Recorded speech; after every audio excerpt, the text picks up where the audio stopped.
Good morning students, welcome to science class.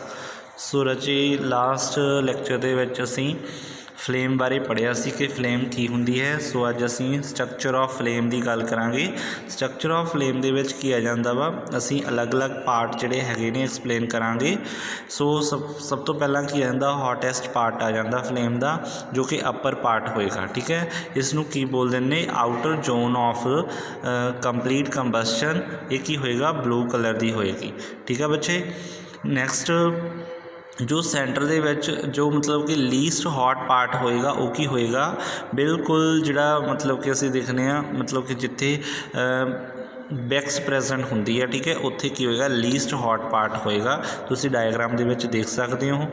Then इसनूं की बोलते हैं innermost zone of unburned wax vapours means black colour का होएगा। इत्थे की हुंदे ने इनर मोस्ट जोन हुंदा वा, इत्थे अनबर्नड वैक्स वेपर्स पे हुंदे ने, मतलब जिहड़े अणजले हुए वैक्स जो कि मोम हुंदी आ उसके पार्टिकल्स प्रेजेंट हुंदे ने। एक ही होएगा ब्लैक इन कलर का होएगा। दैन मॉडरेटली हॉट, तो ना ही बहुत ज़्यादा गर्म तो ना ही बहुत ज़्यादा ठंडा पोर्शन होएगा, मतलब ये hottest part and least hot part दे बिटवीन लाई करेगा, जिसनों की बोलते हैं middle zone of partial combustion. Means middle zone कहा जाता वा, जिस जो कि येलो कलर का होएगा। ठीक है स्टूडेंट। हाँ जी राजे, नीचे डायग्राम दे विच तुहानूं नज़र आ रही है कि एक वैक्स की कैंडल है। ठीक है बच्चे। दैन असी नैक्सट देखांगे साडे कोले की आ जांदा वा टाइप्स ऑफ फ्यूल्स आ जांदियां ने। टाइप्स ऑफ फ्यूल्स दे विच की होएगा मेनली ये 3 टाइप्स का हुंदा वा, solid fuel, liquid fuel and gaseous fuel. Solid fuel की होणगे फॉर एग्जाम्पल वुड होगी, कोल एंड चारकोल, मतलब सॉलिड इन नेचर होंदे ने। ठीक है। दैन असी लिक्विड फ्यूल्स की गल करांगे like kerosene, petrol, diesel etcetera. Gaseous fuels किहड़े होणगे साडे कोले लाइक कंप्रैसर नैचुरल गैस होगी, then LPG liquid petroleum gas, then biogas, hydrogen gas. ये सारियां किस दियां एग्जाम्पल होणगियां, गैसीअस फ्यूल दियां example होणगियां।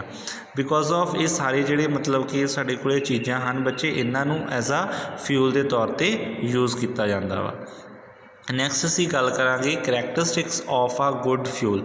Characteristics of a good fuel की होएगा, करैक्टर्स की होणगे, कोई वधिया बालन दे करैक्टर्स की होणगे। इट देखांगे असी इट इज़ रेडली अवेलेबल, मतलब कि ये सानू बहुत ही आसानी नाल मिल जाएगा। इसकी अवेलेबिलिटी बहुत ज़्यादा होएगी तो सानू मतलब कि ये ईजी वे नाल प्राप्त होंदा है। दैन एक दूसरे नंबर पर एक जिहड़ा गुड फ्यूल है वो की होएगा चीप होएगा, मतलब सस्ता मिलेगा सानू। Third one is it is easy to store and transport. जिहड़ा गुड फ्यूल होएगा वो की मतलब कि इधर उधर ले जाना जां असी कह सकते हैं स्टोर करना उसनों बहुत ही ईजी हुंदा वा। Then it burns at a moderate rate, मतलब कि जो वो मॉडरेट रेट होएगा, असी कहने भी सानू उसनूं जालण दे लई कोई ज़्यादा मुश्किल का सामना नहीं करना पैंदा गा। ठीक है। Then it produces a large amount of heat. Good fuel जिहड़े होणगे वो large amount of heat produce करनगे and it does not leave behind any undesirable substance. Undesirable substance जो सानू नहीं चाहते चाहिए, जां असीं कई वारी कह दिंदे कि सम जिहड़े मटीरियल्स ने वो मतलब कि पॉल्यूशन कॉज नहीं करते, वो की होणगे गुड फ्यूल्स होणगे। दैन लास्ट लाइन फिर वही आ रही है राजे, does not cause pollution, means good जिहड़े फ्यूल्स ने वो पॉल्यूशन का कारण नहीं बनते। नैक्सट साडे कोले आ जांदा calorific value of a fuel. बच्चे डेफिनेशन बहुत इंपॉर्टेंट है। कैलोरीफिक वैल्यू ऑफ फ्यूल की हुंदी आ, the calorific value of a fuel is the amount of heat energy produced on complete combustion of 1 kg of a fuel.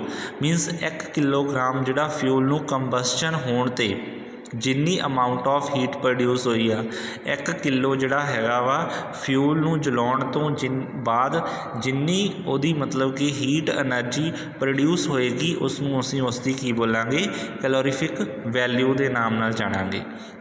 So the calorific value of a fuel is expressed in kilo joule per kg means असीं उसनूं की लिखांगे kilo joule per kilogram.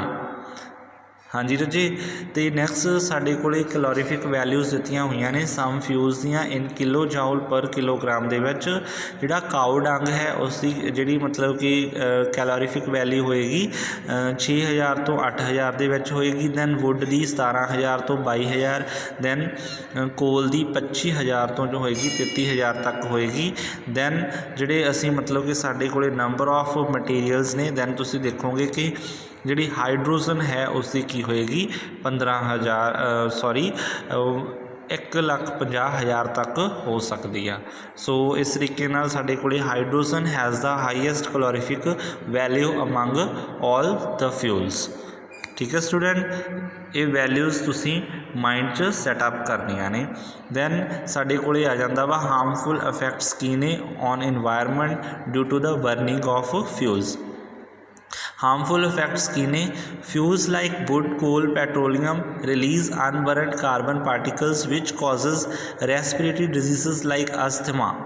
हाँ जी बच्चे, जिहड़े जिवें कि फ्यूल हो गए, वुड हो गई, कोल हो गई, पेट्रोलियम हो गया, ये अनबर्नड कार्बन के पार्टिकल्स प्रोड्यूस कर देंदे ने एयर दे विच। दैन जो वो एयर मतलब कि किसी भी परसन के अंदर जाती है उस नाल उसनूं मतलब कि रेस्पिरेटरी डिजीज़ हो जाती है जिसका नाम की है asthma. Then second one is incomplete combustion of fuel release carbon monoxide gas which is very poisonous gas which can cause death। मतलब कि जिहड़ी incomplete combustion जिहड़ी हुंदी है उस दे नाल कार्बन मोनोऑक्साइड गैस प्रोड्यूस हुंदी है जो कि बहुत ही टॉक्सिक इन नेचर हुंदी है। मतलब जो परसन इसनूं मतलब कि अपने रेस्पिरेटरी ट्रैक राहीं अंदर लैके जांदा वा उसकी एट ए टाइम डैथ हो जाती है, मतलब कि डैथ का कारण बनती है। दैन क्या burning of most fuels release carbon dioxide gas which causes rise in the temperature of the एटमोसफीयर।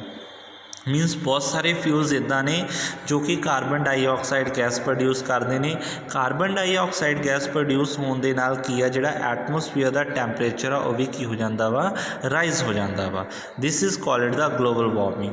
मतलब टैंपरेचर राइज होने के नाल की हो जाता वा, ग्लोब जिहड़ा हैगा वा वार्म हो जाता, उसनूं की बोलते हैं ग्लोबल वार्मिंग किया जाता वा।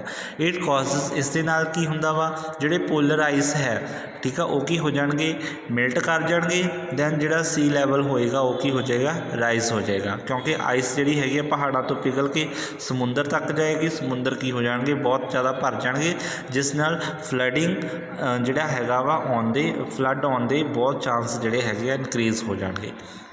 दैन साढ़े को की आ जाता वा burning of coal and petroleum release oxides of sulphur and nitrogen which dissolve in rainwater and forms acid rain. It is harmful for crops, soil and damages buildings। हाँ जी बच्चे, की आ बर्निंग ऑफ कोल दे नाल की हुंदा वा एंड पेट्रोलियम जो burn करदा वा तां बहुत सारे जिहड़े ऑक्साइड्स ने सल्फर एंड नाइट्रोजन दे वो फॉर्म हुंदे ने। दैन वो जो मतलब कि फॉर्म हुंदे ने तां अगे एयर च जाके एयर दे विच की पए ने, वाटर ड्रॉपलेट्स पए ने, ठीक है। वाटर ड्रॉपलेट्स दे नाल मिक्स होके जिहड़े की ने ऑक्साइड्स ने सल्फर ते नाइट्रोजन दे की फॉर्म करनगे, एसिड फॉर्म करनगे। जदों एसिड जिहड़ा हैगा in the form of rain ground level ते आएगा तो असीं उसनूं की बोलते हैं, एसिड रेन बोलते हैं। सो बच्चे इन्हां दे बहुत सारे जिहड़े साइड इफैक्ट्स ने, लाइक जिहड़े क्रॉप्स ने वो की हो जांदियां ने, डैमेज हो जांदियां ने, बिल्डिंग्स डैमेज हो जांदियां ने, ते सॉइल भी की हो जाती है, उहदी एसिडिटी इनक्रीज़ हो जाती है, जिस करके उस विच प्लांटेशन जां असीं कह सकते हैं वो खराब हो जाती है। ठीक है बच्चे, इस नाल ही जिहड़ा तुहाडा चैप्टर है आई थिंक वो कंप्लीट हो गया। सो तुसी मतलब कि इसनूं जो मैं अज तुहानूं डेफिनेशनस करवाइयां अपनी कॉपी के उपर लिखोगे तो लर्न करोगे। ठीक है स्टूडेंट्स, थैंक यू।